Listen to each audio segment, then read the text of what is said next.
Sistem demokrasi itu adalah sistem hukum rimba atau sistem barbar yang kuat memakan yang lemah. Bismillahirrahmanirrahim. Assalamualaikum warahmatullahi wabarakatuh. Kawan-kawan sekalian, para pemirsa yang berbahagia, pada kesempatan kali ini kita akan membahas atau berbincang tentang demokrasi atau fenomena demokrasi. Mengapa kita memperbincangkan ini? Ada beberapa alasan. Yang pertama, bahwa demokrasi atau sistem demokrasi hari ini adalah merupakan sistem yang menjadi satu-satunya yang mengatur tata kehidupan masyarakat atau manusia di muka bumi ini.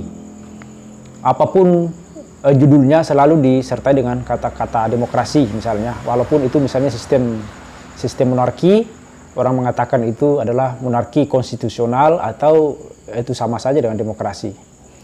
Yang kedua, bahwa sebagai satu-satunya sistem yang mengatur tata dunia pada hari ini,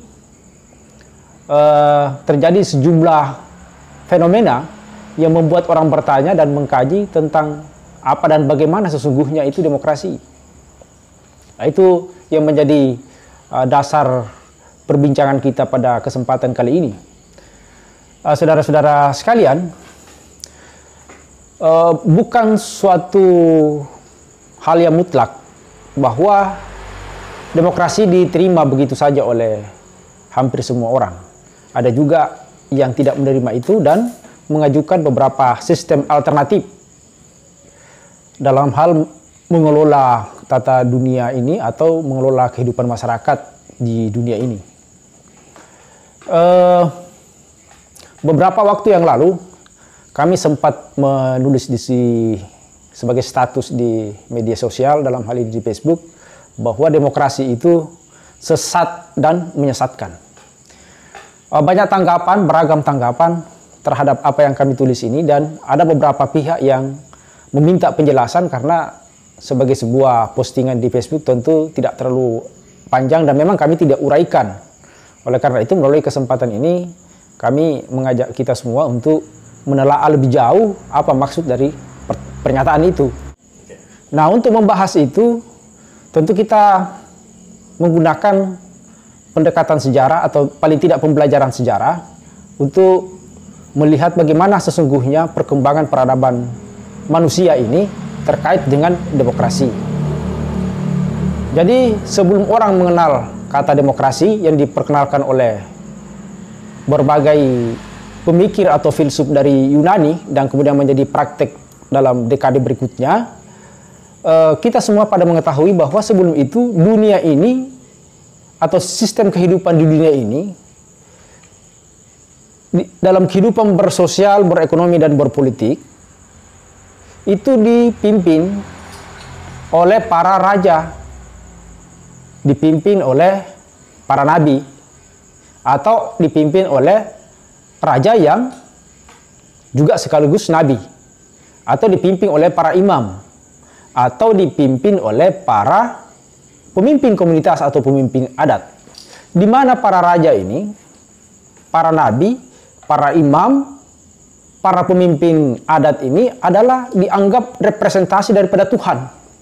Jadi legitimasi kekuasaan raja, nabi, para imam, kemudian para pemimpin adat itu adalah legitimasi Tuhan. Artinya ada peristiwa-peristiwa adikodrati sehingga seseorang itu diakui sebagai raja, diakui sebagai nabi, diakui sebagai imam, diakui sebagai pemimpin komunitas, dan itu mendapat legitimasi yang kuat dan ketaatan daripada masyarakat di mana mereka itu memimpin. Itu adalah fenomena dunia yang hampir seluruh kebudayaan itu dipimpin oleh salah satu dari apa yang kami sebut itu tadi. Kemudian selanjutnya ada perkembangan yang sangat menarik terutama di Eropa di masa-masa sebelum Renaissance itu. Ketika otoritas keagamaan, dalam hal ini adalah otoritas gereja itu, mendapat penentangan dari para filsuf atau dari para pemikir Yang paling terkenal adalah peristiwa Copernicus dan Galileo, di mana Copernicus ini menentang doktrin gereja yang mengatakan bahwa bumi ini adalah pusat daripada tata surya. Nah, Copernicus berpendapat bahwa tidak seperti itu. Justru bumi ini bagian dari sistem tata surya yang menginduk kepada matahari, atau matahari adalah pusat daripada tata surya. Kemudian pemikiran ini atau pemahaman ini diikuti oleh Galileo dan melalui penemuannya berupa teleskop akhirnya bisa membuktikan secara ilmiah bahwa benar apa yang dikatakan oleh Copernicus. Dan kita semua pada memahami dalam membaca di sejarah bahwa karena penemuan itu sehingga Galileo ini dihukum oleh otoritas gereja. Artinya apa? Ada kelompok baru yang muncul yang kita sebut filsuf atau ilmuwan yang meruntuhkan otoritas daripada gereja tadi ini, yang pada waktu itu menjadi kekuatan supremasi di atas para raja dalam mengatur tata kehidupan masyarakat ini. Nah, di sini awal mulanya munculnya praktek demokrasi ini, yang walaupun sebelumnya itu pemikiran-pemikiran soal demokrasi ini mulai muncul dari para filsuf-filsuf Yunani seperti Aristoteles misalnya, Socrates dan Plato. Nah, kemudian setelah para ilmuwan ini dalam tanda kutip menang terhadap gereja dalam kasus Copernicus dan Galileo tadi ini, memunculkan sebuah pemikiran baru bahwa perlu ada legitimasi baru tentang yang namanya kepemimpinan. Bahwa kepemimpinan itu tidak secara eksklusif dimiliki oleh raja, kaisar, raja, kemudian para imam, para pemimpin komunitas, dan para pemimpin agama, tetapi juga oleh kelompok lain yang memiliki kapasitas. Dalam hal ini adalah para ilmuwan. Kalau tadi sumber legitimasinya tadi para raja, imam, pemimpin adat dan lain sebagainya itu berasal dari atas, maka dengan menangnya tadi kelompok ilmuwan ini, maka muncul sebuah pemikiran bahwa kepemimpinan itu bisa berasal dari bawah.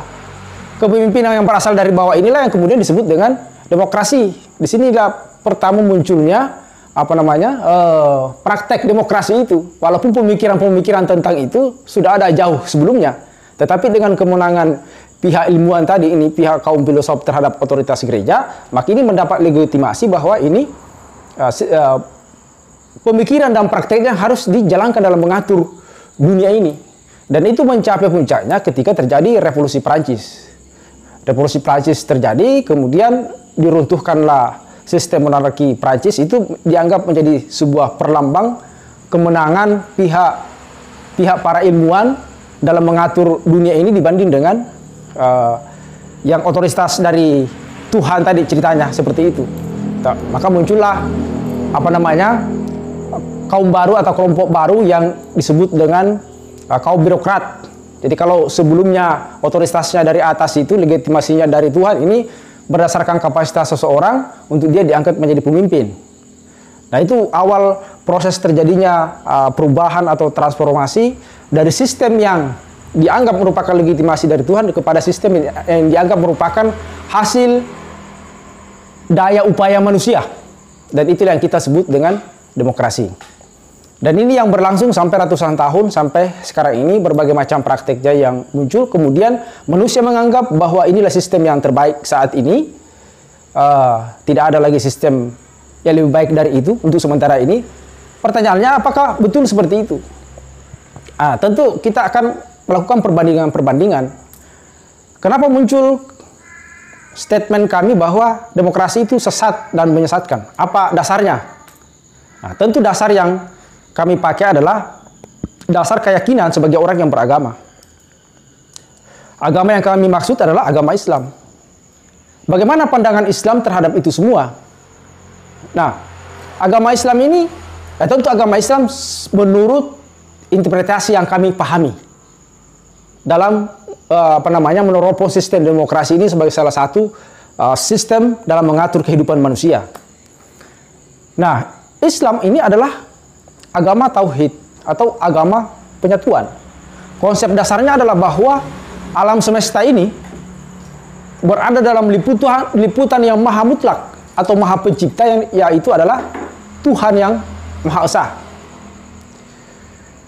Manusia tidak memiliki daya upaya kecuali daripada izin Tuhan. Itu konsep dasar daripada Islam. Manusia tidak berhak atau tidak memiliki kemampuan untuk mengatur kehidupannya, karena alam semesta ini berserta dirinya sendiri, bukan dia yang ciptakan, tapi ada yang penciptanya. Maka penciptanya lebih mengetahui daripada ciptaannya. Nah, kalau tadi demokrasi itu dia berlandaskan pada hasil pikir manusia, dan dalam rangka mengatur kehidupannya dia membentuk yang menyusun apa yang disebut dengan konstitusi. Kalau di Islam tidak seperti itu. Kehidupan ini diatur berdasarkan perintah Tuhan melalui kitab, yang dalam hal ini adalah Al-Quran menjadi sumber rujukannya, dan sunnah Rasulullah serta pendapat-pendapat para alim ulama yang dianggap tidak menyimpan dari sumber rujukan Al-Quran dan Al-Hadis itu tadi. Dan jadi sebagai agama penyatuan, maka manusia itu harus bersikap pasrah atau berserah diri kepada kehendak ilahi. Itu tadi sepintas memang pendapat ini seperti pendapat kaum Jabariyah yang fatalistik, tapi sesungguhnya tidak seperti itu kalau kita memahami maknanya secara lebih mendalam. Intinya adalah bahwa manusia berada dalam liputan kekuasaan Tuhan. Oleh karena itu manusia harus tunduk pasrah kepada kemutlakan Tuhan dalam hidup di dunia ini, berdasarkan wahyu tadi dan contoh-contoh dari para rasul. Di Indonesia mana? Di Indonesia bicara soal Indonesia. Ya, jadi kita tidak hanya bicara soal Indonesia kalau sistem yang seperti ini, tapi kita melihat secara global, karena yang kita mau bedah ini adalah konsepnya. Bagaimana konsep itu? Apakah konsep itu sesuai dengan hukum-hukum ilahiyah, sesuai dengan fitrah manusia, atau bagaimana? Atau ada penyimpangan-penyimpangan? Nah, kita melihat bahwa sistem demokrasi ini telah terjadi banyak penyimpangan-penyimpangan. Nah, yang kita akan bedah berikutnya, di mana penyimpangan-penyimpangan itu dengan bersandar kepada wahyu. Dalam hal ini adalah Al-Quran dan hadis. Nah, sekarang coba kita lihat satu persatu apa yang menjadi kelemahan-kelemahan daripada demokrasi. Yang pertama, bahwa demokrasi itu tidak mengenal konsep dosa. Pertanggungjawaban manusia di dalam sistem demokrasi itu adalah pertanggungjawaban yang bersifat konstitusional. Sehingga apapun yang Anda lakukan, kalau itu dianggap prosedur dan sesuai dengan konstitusi, maka itu bukanlah sebuah kesalahan, walaupun memiliki konsekuensi-konsekuensi yang merendahkan martabat kemanusiaan. Tidak ada pertanggungjawaban. Dia bersifat dunia misalnya, tidak ada unsur ukhrawinya. Jadi kalau Anda curang dalam pemilihan, tapi itu tidak bisa dibuktikan, itu Anda dianggap benar. Dan manusia yang menganut sistem ini, dia merasa dirinya merasa tidak melakukan kesalahan. Jadi tanpa disadari di situ ada persoalan soal akidah, soal pertanggungjawaban. Jadi tidak ada pertanggungjawaban moral dalam sistem demokrasi. Yang ada adalah pertanggungjawaban konstitusional melalui sistem hukum yang dibangun oleh konstitusi itu sendiri. Itu yang pertama, yang menyangkut penyimpangan demokrasi dari sisi akidah menurut pandangan agama Islam. Yang kedua, dengan sistem demokrasi, manusia itu digiring untuk berharap kepada manusia. Sementara dalam agama Islam, kita dituntut untuk hanya berharap kepada Tuhan. Berharap kepada manusia seperti apa? Anda berharap kepada legislator terpilih. Anda berharap kepada kepala daerah terpilih. Anda berharap kepada presiden terpilih. Sementara dalam Islam tidak seperti itu. Anda harus hanya berharap kepada yang Maha Pencipta. Nah, lama-kelamaan dengan sistem ini, karena itu sudah terinternalisasi dalam kehidupan manusia, maka harapan kita kepada Tuhan itu, baik secara pribadi maupun secara kolektif, ini pelan-pelan memudar. Dan kembali lagi itu menjadi masalah besar bagi akidah seorang muslim. Nah, jadi di demokrasi Anda memilih orang yang Anda yakin sesungguhnya itu akan mengecewakan Anda. Faktanya memang seperti itu. Hampir semua orang yang kita pernah dukung menjadi legislatif dan terpilih, menjadi kepala daerah, menjadi presiden, pada akhirnya kita kecewa dengan apa yang dia kerjakan, karena tidak sesuai dengan harapan kita. Jadi itu tadi, jadi penyesatan yang dilakukan melalui mekanisme dan sistem demokrasi itu ditinjau dari sudut pandang akidah adalah bahwa tanpa disadari kita terdorong untuk berharap kepada selain Tuhan. Kita berharap kepada manusia. Yang ketiga adalah dalam pengambilan keputusan di sistem demokrasi itu satu orang satu suara. Satu suara satu orang. Sama suaranya. One man, one vote. Artinya di situ tidak ada nilai. Yang ada adalah jumlah. Jadi suara seorang ulama dan suara seorang profesor itu sama suaranya dengan seorang kriminal dalam menentukan sebuah keputusan penting, baik itu menyangkut aktor atau pemimpin, baik itu yang menyangkut soal kebijakan yang akan diluncurkan oleh pemimpin terpilih. Memang ada proses dialektika di situ kadang-kadang di dalam demokrasi itu, tapi pada akhirnya yang menentukan adalah suara terbanyak. Maka muncullah apa yang disebut dengan suara rakyat, suara Tuhan. Pertanyaannya, apakah suara kriminal itu adalah suara Tuhan? Kan di situ persoalannya. Kedua, dengan sistem mekanisme one man one vote ini, maka orang cenderung untuk menggunakan segala cara untuk mencapai tujuan, untuk mendapatkan seorang pemimpin, untuk memuluskan sebuah kebijakan. Karena sekali lagi tidak ada nilai di situ, yang ada adalah kuantitas atau jumlah. Kalau nilai itu dia bersifat kualitatif atau hal-hal yang bersifat positif. Tetapi kalau dia jumlah, itu dia bebas nilai. Bisa tidak ada ukuran moral. Yang penting adalah jumlahnya kita lebih banyak. Nah, kalau begitu berarti sesungguhnya sistem demokrasi itu adalah sistem hukum rimba atau sistem barbar. Yang kuat memakan yang lemah. Nah, itu. Jadi itu adalah penyimpangan-penyimpangan yang bisa dilakukan oleh manusia karena dia masuk dalam sistem demokrasi yang seperti itu. Saudara-saudara sekalian, demikianlah sedikit pemaparan kami tadi. Mungkin tidak terlalu rinci, tetapi setidaknya itu bisa menjadi bahan diskusi terhadap beberapa isu-isu yang kami lontarkan tadi. Demikian, atas perhatiannya kami ucapkan terima kasih. Billahi taufiq wal hidayah. Assalamualaikum warahmatullahi wabarakatuh.